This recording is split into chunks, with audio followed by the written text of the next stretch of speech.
네, 안녕하세요. 박찬영 교수입니다. 이번 학기 정유원 교수와 함께 여러분들을 섬기게 되었습니다. 여러분들이 올려놓은 자기소개글을 다 읽어보았습니다. 다양한 지역에서 다양한 사역을 담당하고 계시는, 또 다양한 사명을 감당하고 계시는 여러분들을 만나 뵙게 된 것이 오히려 저에게 더 영광입니다. 만나서 반갑습니다.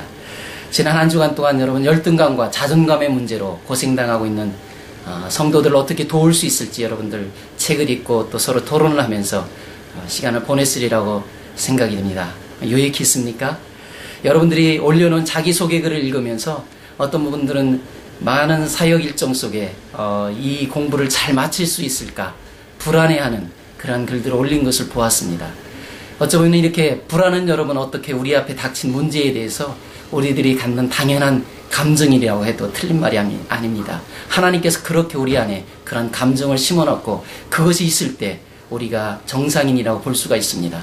그러나 이런 불안이 때로는 도가 지나쳐서 우리 정상적인 감정을 넘어서서 극도로 불안하고 오히려 그것이 신체의 어떤 증상들로 호흡을 방해를 한다든가 또 우리 삶 속에 어떤 일상생활에 영향력을 준다고 한다면 이것을 우리는 불안장애라고, anxiety disorder라고 해서 분류해서 따로 약물 치료를 하고 병원 의사를 만나 상담 치료를 받게끔 합니다. 그래서 이 불안장애는 여러 가지 다양한 증상들이 다 포함되어 있습니다. 좀 브로드한 개념입니다. 이 가운데는 우리가 잘 아는 대로 PTSD라는, 또 Panic Disorder라는, 아고라포비아라는, Social Anxiety Disorder라는, 또 Obsessive Compulsive Disorder라는, 여러분 다양한 이러한 증상들을 다 아우러서 Anxiety Disorder라고 합니다. 그러나 여러분, 제가 한 사람 책을 하나 더 참고도서로 이번 주 Anxiety 개관에 제가 넣어두었습니다. 아치발드 하트, 그분이 쓴 Anxiety Cure라는 책입니다. 아직 한국말로는 번역된 것 같지 않아서 일단 영문 원서를 그대로 정보를 올려놨습니다. 그럼 그 책에서 이 아치발드 하트는 많은 환자들을 다루면서 이런 anxiety disorder에 대해서, 이 불안장애에 대해서 원인을 이렇게 설명을 합니다. 하나님께서 우리 몸을 낙타가 달리는 것 같이 그런 속도에 맞게끔 디자인해 놓았는데 오늘 현대의 삶은 너무나 빠르게 돌아가고 우리에게 요구하는 것이 치타가 달리는 것 같은 그러한 속도를 우리에게 요구하기 때문에 거기에서 나타난 이 불일치로 말미암아서 이 anxiety disorder를 겪을 수밖에 없고 이런 불안장애 속에 살아갈 수밖에 없는 그런 현실이라고도 말을 합니다. 그러면서 그는 한 통계 자료를 빌어서 이렇게 말합니다. 미국 내에 2,300만의 사람들이 이 불안장애로 고생을 겪고 있다고 합니다. 우리나라도 이러한 불안장애가 여러분 흔한 현상인 것을 봅니다. 얼마 전에 유명 연예인 중에 한 사람이 자기가 이 패닉 디스오더, 공황장애 때문에, 여러분 우리가 보기에는, 화면으로 보기에는 그가 참으로 많은 사람들을 웃기고 유익하게 했던 것처럼 보였지만 그는 혼자 이 1인자로서 그 프로그램을 이끌어가기 위해서 거기에서 겪는 그 많은 스트레스와 많은 그러한 불안으로 인해서 심한 통증을 느끼고 가슴 통증을 느끼고 숨을 쉴 수가 없는 그러한 순간적인 고통 때문에 여러 번 응급실에 실려가서 녹화 중에도 링거를 맞으면서 녹화를 할 정도로 그런 죽을 것 같은 고통을 호소하면서 잠정 은퇴를 선언하는 그런 내용을 보았습니다. 또 하나는, 또 최근에 제가 읽었던 기사 중에 하나는 한 여고생이 자기를 성폭행했던 사람이 이제 출소를 앞두고 곧 있으면은 자기 주변 1분 거리에 살고 있는 그 사람이 다시 자기 지역으로 다시 와서 산다고 그 생각만 하면은 앞으로 어떻게 살아야 될지, 그 사람을 또 만나면 어떻게 해야 될지, 또 자기가 무엇을 잘못했는지 자꾸만 그러한 생각들로 학교 생활을 제대로 못하고 잠을 자지 못하고 거기에 얽매여서 그렇게 삶을 불안하게 살아가고 있다고 호소하는 그러한 내용의 글을 보았습니다. 또 어떤 사람은 사람들이 있는 장소에만 가면, 또 공공장소에 가면, 사람들 앞에만 서면은 갑자기 숨이 멎을 것 같고 통증이 와서 여러분 그것들을 견뎌내지 못하고 혼자서 방 안에서만 이렇게 살아가는, 이 사회생활을 못하고 살아가는 또 수많은 사람들이 있습니다. 콜린스 책에 등장하는 그 한 아이를 키우는 주부처럼 아이를 키운다는 명목하에 자기 다니는 직장을 그만두고 집안에 들어와 있었지만 그의 삶을 지켜보면은 다른 그것보다도 오히려 사람들을 만나는 것이 두렵고 그것을 피하기 위해서 자기 혼자 집안에서만 그렇게 살아가고 있는 그런 삶을 살아가고 있는 것을 보게 됩니다. 여러분 또 그런 반면에 비행기를 타고 가다가 어떤 사람은 그 안에서 갑자기 그러면 숨을 쉴 수 없는 통증을 느끼고 또 갑자기 가슴에 미어지는 것 같은 그런 통증을 느끼면서 산소호흡기를 낄 수밖에 없고 갑자기 응급처치를 받을 수밖에 없는 그런 상황을 겪는 사람들도 있습니다. 여러분 다양한 여러 가지 스트레스들이 다양한 어떤 위험들이 우리에게 이러한 신체적인 증상으로 어떻게 나타나게 해서 일상생활에 지장을 주기도 합니다. 우리 사역 현장 속에서도 우리는 수많은 사람들 또 같은 질병들을 겪고 있는 우리 그리스도인들을 만나게 됩니다.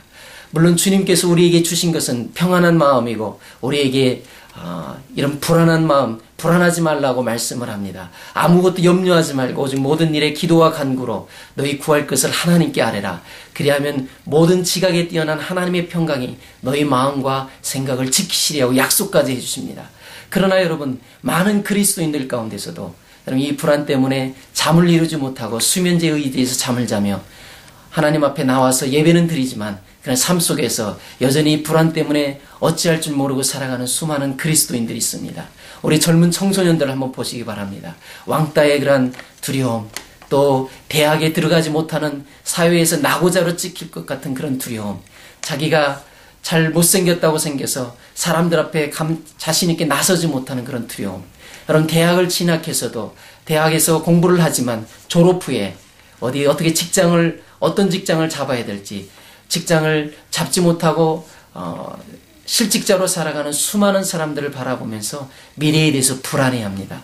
자기 배우자를 어떻게 만나야 될지, 어디서 자기 배우자를 찾아야 될지, 성작 믿음이 있다고 말하면서도 실제 생활 속에서 그러한 불안 때문에 능력 있는 그리스도인으로 살아가지 못하는 수많은 우리 주변의 성도들을 만나게 됩니다. 여러분 사역 현장에서 이런 성도들을 우리가 어떻게 도와야 될지 이번 한 주간 동안 이 콜린스 책을 읽으시면서 또 서로 여러분 토론방에서 서로 토론하시면서 여러분의 경험들 또 여러분의 사역 현장 속에서 겪었던 그런 내용들 또 제가 한 가지 디스커션 포럼에다 한 가지 더 올려놓았던 여러분 이러한 불안장애를 겪고 있는 사람에 대한 치료법으로서 정신과 의사나 심리치료사들은 약물 처방을 적극적으로 권합니다. 왜냐하면 이런 불안은 우리 뇌의 어떤 호르몬의 그 분비의 어떤 균형이 깨져서 나타나는 현상이기 때문에 이런 생리적인 이런 화학적인 이런 컨트롤을 하기 위해서 약물을 쓰기를 권합니다. 그러면서 함께 여러분 인지치료, 커그니티브 테라피를 통해서 치료하는 것이 가장 효과적이라고 말을 합니다. 여러분 그러나 그리스도인들 중에 보수적인 크리스찬 상담가들 중에 그럼 이런 약물 치료에 대해서 회의적인 반응을 보이고 잘못됐다고 말하는 사람도 없지 않아 있습니다. 또한 하나의 치료 방법 중에 명상이나 요가 이와 같은 방법들을 또 추천합니다. 실제적으로 그것을 통해서 효과를 보기도 합니다. 그러나 그리스도인들 가운데서는 무조건적으로 이런 요가에 대해서 이런 명상에 대해서 반대도 합니다. 그럼 목회자로서 여러분 사역자로서 또 여러분 삶의 사역 현장 속에서 여러분이 만나는 많은 다양한 종류의 성도들을 도와주면서 이런 불안장애를 겪고 있는 사람들을 어떻게 도와줄지 또 이러한 것들은 얼마나 도움이 되는지 한번 토론해보는 그런 시간을 갖게 되기를 바랍니다. 여러분 예전에 우리나라에서는 아침에 일어나면 안녕히 주무셨습니까? 이렇게 인사를 했습니다. 왜냐하면 먹고 살 것이 없었던 시절이었기 때문에 자는 동안에 죽어나갔던 사람이 많았기 때문에 안녕하세요 이렇게 인사를 했습니다. 그러나 여러분 이스라엘에서는 인사가 샬롬입니다. 평안입니다. 늘 외적의 침입을 받고 여러분 그렇게 불안한 가운데 살아가고 있었기 때문에 그들은 서로에게 평안을 구합니다. 평안하냐고 묻습니다. 여러분들은 평안하십니까? 또 여러분들이 돌보고 있는 그 약물이들은 늘 이 주님이 주시는 평안 가운데 정말 주님이 주신 참 평안을 누리며 살아가고 있습니까? 목회자로서 사역자로서 어쩌면 우리가 그들에게 줘야 될 것이 있다면 주님의 평화를 나눠야 될 줄 믿습니다. 또 우리 안에는 여러분 이런 불안을 근원적으로 해결해 줄 수 있는 예수 그리스도, 여러분 우리의 모든 문제의 해결자이신 예수 그리스도를 모시고 살아가고 우리는 하나님의 말씀을 우리 손에 들고 있습니다. 우리는 이 하나님의 말씀을 가지고 또 세상에서 나와 있는 여러 가지 의학적인 과학적인 방법들을 같이 우리가 쓰면서 여러분 우리가 도울 수 있는 최선의 그런 노력들을 기울여서 우리 주변에 이 불안으로 어려움을 겪고 있는 사람들을 잘 도와줄 수 있는 저와 여러분들이 될 수 있게 되기를 바랍니다. 반갑습니다. 감사합니다.